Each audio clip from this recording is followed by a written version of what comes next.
Mesdames et messieurs, Otep, bienvenue au Journal de l'Esprit sur Chomatela Web TV. Nous ouvrons ici une nouvelle édition et ce soir, un seul titre. Nous évoquons donc la sacralité du sang. Alors, cette question, pourquoi le sang est-il si sacré pour ces parents de martyrs décapités dans le temps? Vous allez le savoir. Je vous fais plonger à travers une histoire des plus terrifiantes, direction Naples. Regardez plutôt. Celle dont les qualités sont les plus surprenantes et sont contredit le sang de Saint Janvier, qui se liquéfie périodiquement. De ces quelques millilitres d'hémoglobine et de ce miracle annuel dépend peut-être le sort de Naples. À en croire la légende, Saint Janvier, San Gennaro, comme l'appellent les Italiens, était jadis l'évêque de Benevento, une petite ville située à 50 km au nord-est de Naples. Il y a des preuves historiques de l'existence d'un culte à Saint Janvier, lequel était l'évêque de Benevento, près de Naples. Il fut décapité vers 305 après Jésus-Christ, à l'époque des persécutions des chrétiens menées par l'empereur Dioclétien.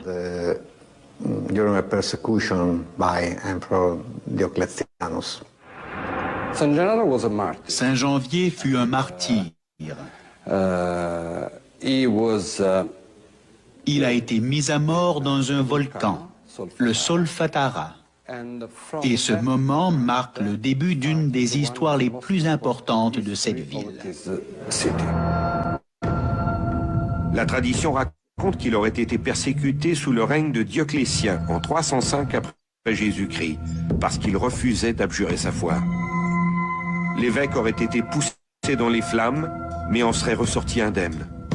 Il aurait ensuite été offert aux lions, mais les fauves se seraient contentés de lui lécher les pieds.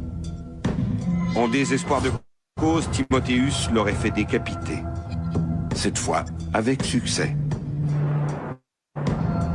Au moment de l'exécution, on raconte qu'un fidèle aurait recueilli de son sang dans 2 petites fioles de verre.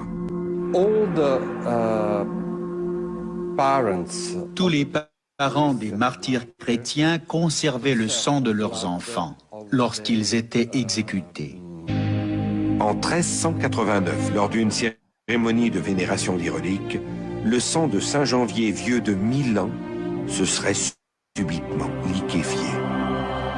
L'hémoglobine, qui n'était plus qu'une espèce de caillot coagulé et presque noir, serait redevenue liquide et d'un rouge vif, comme si elle avait été prélevée à l'instant même. Depuis ce temps, la liquéfaction se produit 1, 2 ou 3 fois par année, et cela depuis des siècles. Aujourd'hui, les fioles contenant le sang de Saint Janvier sont précieusement conservées dans un reliquaire doré et vitré, reliquaire lui-même gardé dans un coffre-fort. L'une des fioles ne contient plus à présent que des résidus de sang séché, sans intérêt.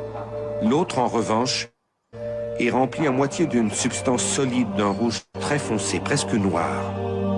3 fois par année, lors de dates anniversaires, les ampoules sont apportées dans la chapelle San Gennaro, une annexe de la cathédrale, où se tient la cérémonie de la liquéfaction. Puis, le rituel commence. En tenant le reliquaire par sa poignée, l'évêque le fait pivoter de gauche à droite, de droite à gauche. Rien ne se passe. On sent planer dans l'assistance une certaine nervosité. On prie et on implore Saint Janvier. Le prélat bouge le reliquaire, toujours rien. Certains murmurent, d'autres s'épongent le front. Est-ce la chaleur de ce mois de mai ou l'inquiétude?